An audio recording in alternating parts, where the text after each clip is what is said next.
हे निवेदन आम्ही संपूर्ण बारामती आणि बारामती हॉटेल असोसिएशन, बारामती व्यापारी महासंघ आणि बारामतीच्या जनतेच्या वतीने हे आपण निवेदन प्रांतसाहेबांना दिलेलं आहे. परत आपण बुधवारी येऊन त्यांना भेटणार आहे की बारामती असेल किंवा महाराष्ट्रामध्ये LPG गॅस ची खूप मोठी टंचाई इथं आहे आणि बारामतीला कधीच आदरणीय दादांनी साहेबांनी कुठलीही गोष्ट कमी पडू दिली नाही आणि आता आपल्या इथं गॅसची खूप मोठी अडचण आलेली आहे. मग डोमेस्टिक गॅस असेल किंवा कमर्शियल गॅस असेल, दोन्ही गॅस आपल्याला इथं मिळत नाही.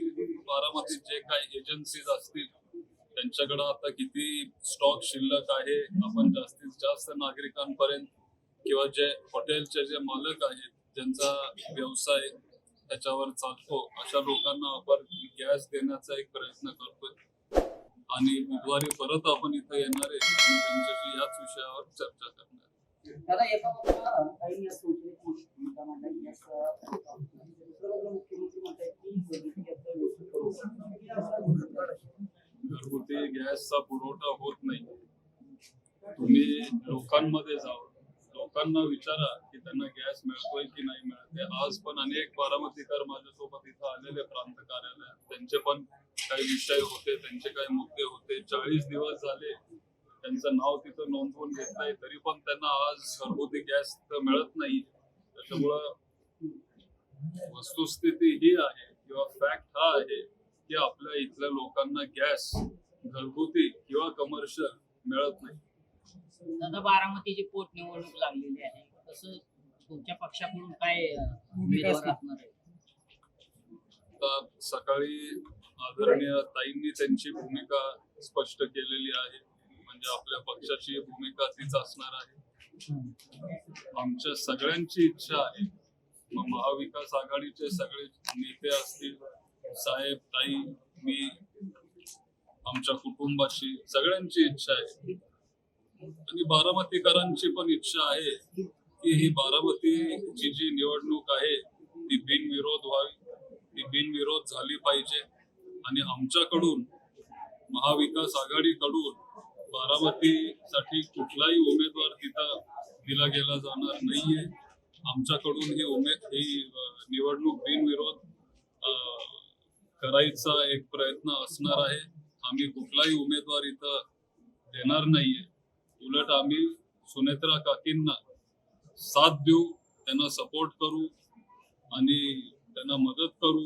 बारामतीचे जे काही प्रश्न असतील त्यांच्या मार्गदर्शनाखाली, आदरणीय साहेब ताईंच्या मार्गदर्शनाखाली, काकींच्या मदतीने बारामतीच्या जनतेचे सगळे प्रश्न आपण सोडवण्याचा प्रयत्न करू. बारामतीमधील काही धनगर समाज बांधव जे आहेत ते आक्रमक झाले होते. 1900 कायद्याने शासकीय वैद्यकीय महाविद्यालय जे सर्वोपचार रुग्णालयाला दादांचं नाव दिलं होतं, त्या संदर्भात त्यांनी मोर्चा देखील काढलेला होता आणि आता पोटनिवडणुकीमध्ये आम्ही पोटनिवडणूक बिनविरोध होऊ देणार नाही अशी भूमिका त्यांनी मांडली. काय हे रुग्णालय खरं तर इथं आणलं दादांनी, ते नाव दिलं दादांनी आणि दादांचं खूप मोठं योगदान आहे त्या हॉस्पिटल इथं बारामती तालुक्यात आणण्यामागे. मग ते रुग्णालय असेल किंवा आपलं जे आयुर्वेदिक कॉलेज आहे त्याला पण दादांचं नाव दिलं गेलं आहे.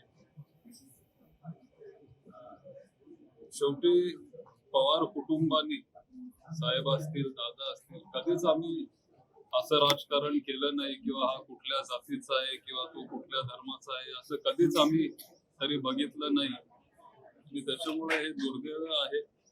त्यांच्याशी आम्ही चर्चा करणार आहे, त्यांना आम्ही समजून सांगायचा एक प्रयत्न करणार आहे की दादांचे शेवटी तालुक्यावर उपकार आहेत, त्यांनी खूप काय आपल्यासाठी केलं आणि आज ही निवडणूक त्यांच्यासाठी आपण सगळ्यांनी मिळून बिनविरोध करावी आणि हीच खरी त्यांच्यासाठी बारामतीकरांकडून एक छोटीशी श्रद्धांजली असेल असा एक विचार त्यांच्या समोर मांडण्याचा एक प्रयत्न करणार आहे, त्यांना कन्व्हिन्स करण्याचा एक प्रयत्न करणार आहे आणि काकींसाठी ही निवडणूक बिनविरोध जावी याचा प्रयत्न आम्ही सगळे मिळून एकत्र करू.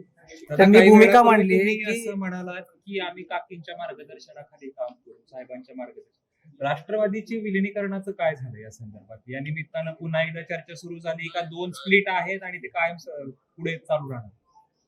नाही, आता काय की त्या चर्चेत मी नव्हतो, त्याच्यामुळं काय झालं किंवा इथून पुढं काय होणार आहे मला तर सांगता येणार नाही. जे आपले सगळे वरिष्ठ नेते आहेत किंवा जे पक्षाचे ज्येष्ठ नेते आहेत ते तुम्हाला या गोष्टीवर या मुद्द्यावर सांगू शकतील. पण आज सुनेत्रा काकी हे आपल्या महाराष्ट्र राज्याचे उपमुख्यमंत्री आहेत. एक कार्यकर्ता म्हणून, एक नागरिक म्हणून, एक पुतळ्या म्हणून मी त्यांच्याकडे जाऊ शकतो आणि जर लोकांचे काही प्रश्न असतील किंवा लोकांची काही कामं असतील तर मला एक विश्वास आहे की ते कामं 100% मार्गी लावतील आणि ते लोकांच्या फायद्यासाठी ती कामं करतील.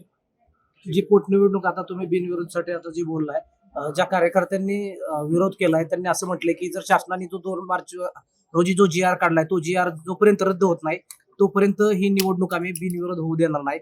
या संदर्भात सुनेत्रा पवारांनी भूमिका मांडावी असं देखील त्यांनी म्हटलंय. तुम्ही सुनेत्रा पवारांची उपमुख्यमंत्री या नात्यानं या सगळ्या विषयावर तुम्ही बोलणार आहेत? कारण सकल धनगर समाजामध्ये या सगळ्या प्रकरणामुळे नाराजी पसरली. काय तो निर्णय फक्त काकींनी एकट्याने घेतलेला नाहीये. सुनेत्रा पवार वहिनींनी, काकींनी एकट्याने तो निर्णय घेतलेला नाहीये. हा महाराष्ट्र सरकाराचा, शासनाचा एक जी आर निघालेला आहे. मग सगळे जे आमदार आहेत, सगळे जे तिथं मंत्रिमंडळात जे आहेत, सगळे जे पक्ष आज महायुतीमध्ये जे आहेत, सगळ्यांनी मिळून हा निर्णय घेतलेला आहे. त्याच्यामुळं तुम्ही आपल्या सन्माननीय मुख्यमंत्री साहेबांना हा प्रश्न विचारा. दादा, लक्ष्मण हाकेचं नाव चर्चेत आहे बारामती निवडणूक लढणार म्हणून. कसं वाटतं एकंदरीत? बाहेर बघताना कसं वाटतं जर झालीच तर? एका सशक्त लोकशाहीमध्ये सगळ्यांना अधिकार आहे. ते कुठेही जाऊन निवडणूक लढू शकतात, कुणाच्या विरोधात कधीही निवडणूक लढू शकतात. जर त्यांची इच्छा असेल तर मग ते निवडणूक लढू शकतात.